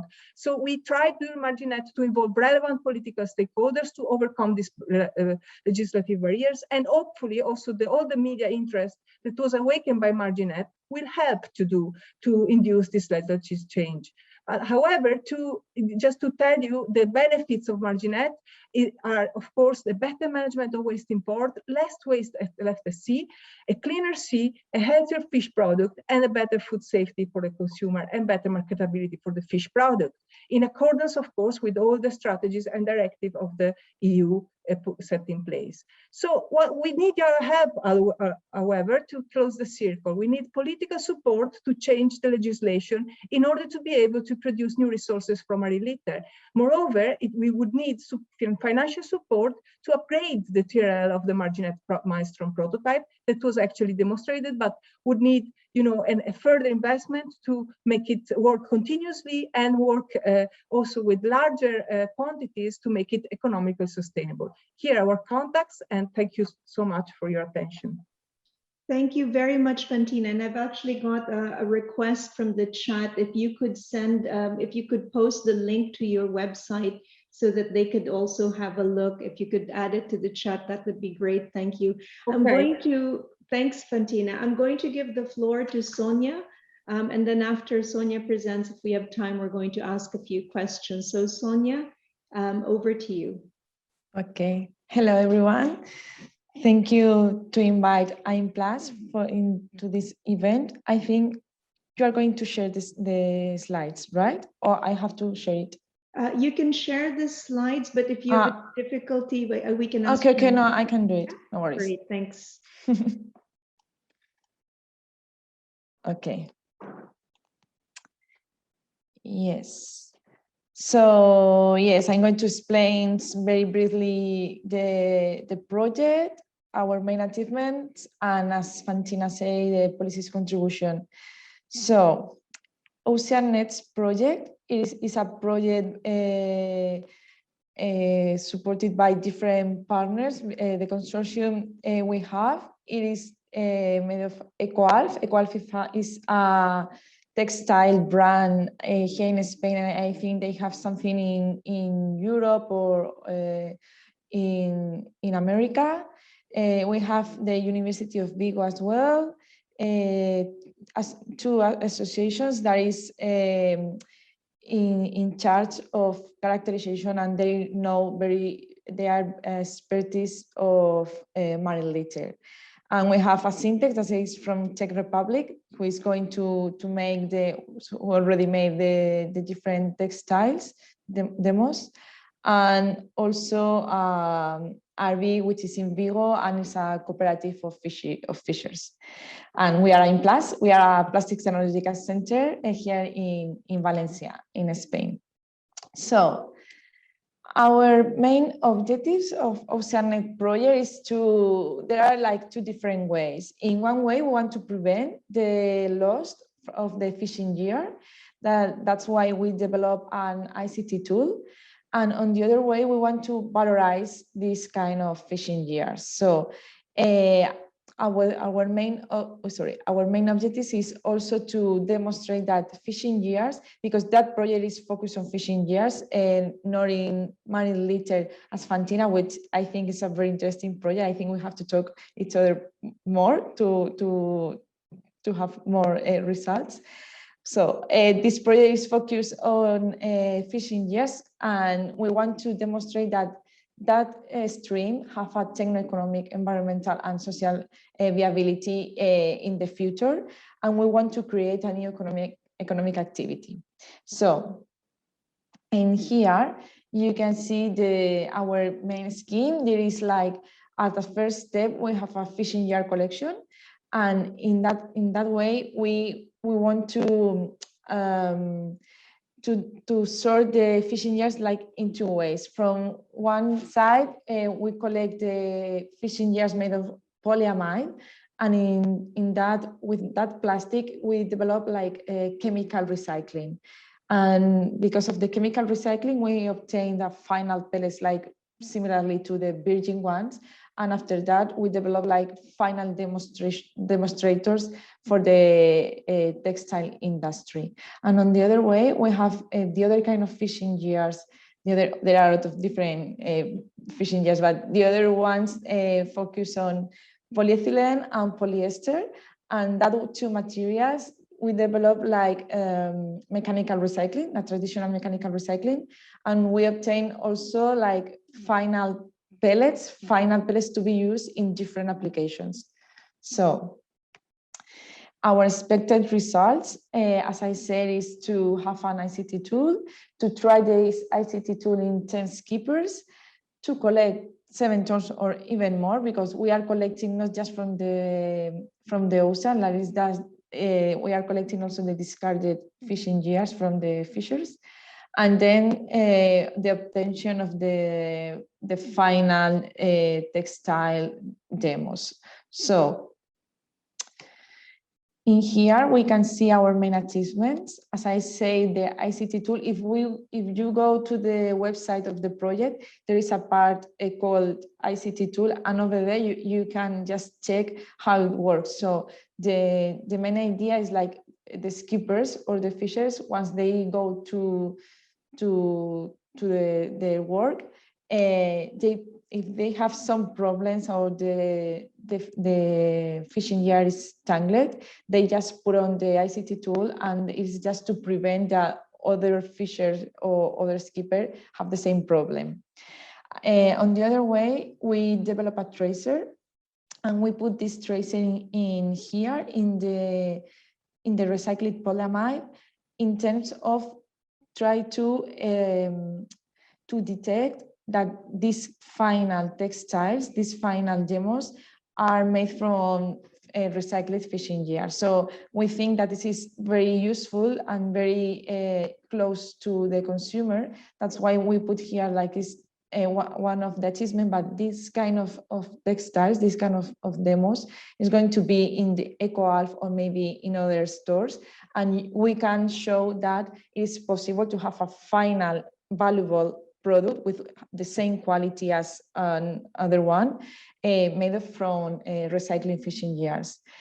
And on the other hand, the process of collection, we developed something with Vigo, but we want to improve, because for the future legislation is going to be mandatory to have a system and a management system for this kind of fishing gears. So we think this is a baseline project just to develop something else. And in here you can see the mechanical recycling results from the polyethylene fishing gear. So this is a 2 years project. We are about to finish. And what's next? So we want to scale up our project. We need like involvement from different waste managers, waste treatment facilities, and also recyclers. We are thinking of starting this kind of development in Spain because we have the contacts, but we are, of course, want to spread up in Europe, and we need like people who wants to be brave and start working with this kind of stream, with waste stream. right? So please contact me, contact us if you want to know more about how to do it. And yes, our contribution, it is more focused on the European strategy. And also, as I said, I think it's a baseline to of knowledge to develop an EPR. And also it's related to the directive of reduction of the impact of certain plastic. Of course, of this project or in this initiative, it is related to the goal 14. So thank you very much. And that's all from my side. I think Thank you, Sonia. Thank you very much. And I encourage you also to have a look at the chat, because I think some people want to have the link, to the site to get in touch with you. Before I give the floor for some last words or some reaction from Ian and Vincent, I have one question for you, Sonia and Fantina. Yeah. Yes, and I want a very, short, concrete answer. Let's say I am an investor, I'm interested, I really like your idea and I want to invest into your projects. What's the first thing you're going to do tomorrow if I gave you €1 million? Well, from my side, I think it's very useful to gather all the different actors from the whole value chains regarding the fishing years and start trying to be all of them all together, that work together and start to make the management of this kind of fishing years, because I think we need a new economic market. There is a lot of deep fishing gears in the different ports and so on, and it's a lot of raw material, and we need to use it. So I'm going to cut you off there and give it to Fantina. What would you do tomorrow? Thank you for the question. So I would give the money to our partner Sinto to upgrade the TRL of the prototype in order that we are able to really produce it in a continuous circle, so that we can produce more and larger quantities of fuel, so that it can be really used. And I would then use it to put it as to use, for example, Chioggia, where we already established. Chioggia is one of the biggest fish market in Italy, so where we have contacts with all the cooperatives of fishermen, and we have already a collaboration with the municipality. We would actually put it in place there and show that the pilot works. But of course, we need to have a law that allows to do it. So because it's not obvious to produce fuel is not so obvious. So also that needs to be addressed. Thank you. So we need money and a good lobbyist. That's great. So I'm going to give the floor for some last words or reaction, first to Vincent and then to Ian. Thank you so much, all of you presenters, for presenting today. I hope the investors in the room were listening, and we will be in touch with you. Vincent, could we have a reaction from you? How did you find the session today? Thank you very much, Kathy. And I find it really very, very interesting, very fascinating even to see all this overview and the different actions that are initiative existing to address this issue of the investment in the blue economy. And I would like to thank very, very much all the contributors to make this this very interesting workshop. It is very encouraging, and also to see that what we are contributing, what we're working on every day is really little by little making a difference. So thank you very much. Thank you, Vincent. Ian, quick feedback and to close. Okay, very, very interesting. I think Pierre's gone, no?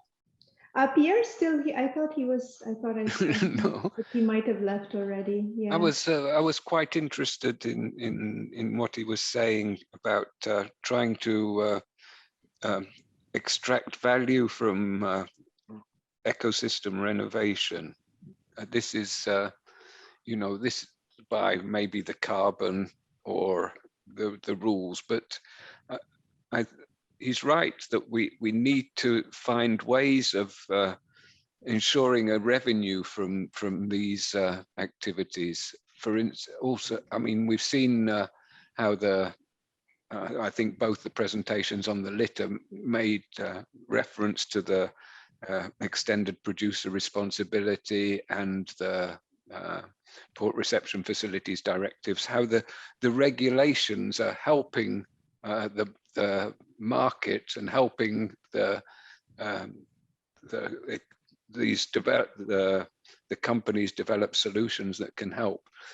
We need to find other ways that we can help to make sure that there's a revenue generated. As well as the fishing gear, we need to think about the plastics in rivers. We see a lot of solutions for cleaning up the rivers, and we're looking for ways that they can generate a revenue from this. So I think it's a very interesting session, and I liked all the platforms that were shown as well. So yeah, no, that's good, because Marginet and OceanNets are both EMFF beneficiaries. So, yeah. You know, Ramona, Renata, Georges, if you're listening, very good for the platforms. And also Pierre Rousseau, I think, was still in the call. So I think, you know, he probably heard you there, but we've got to close. So again, thank you everybody for your time, for your attention, you know, and for your commitment to a sustainable blue economy. We shall be in touch. We hope to see you again, maybe next time in a room together physically. Until then, have a great weekend, and thank you. And thank you. Thank you, Katie. Thank you, all of you. Well organized. Thank you. Bye-bye. Bye.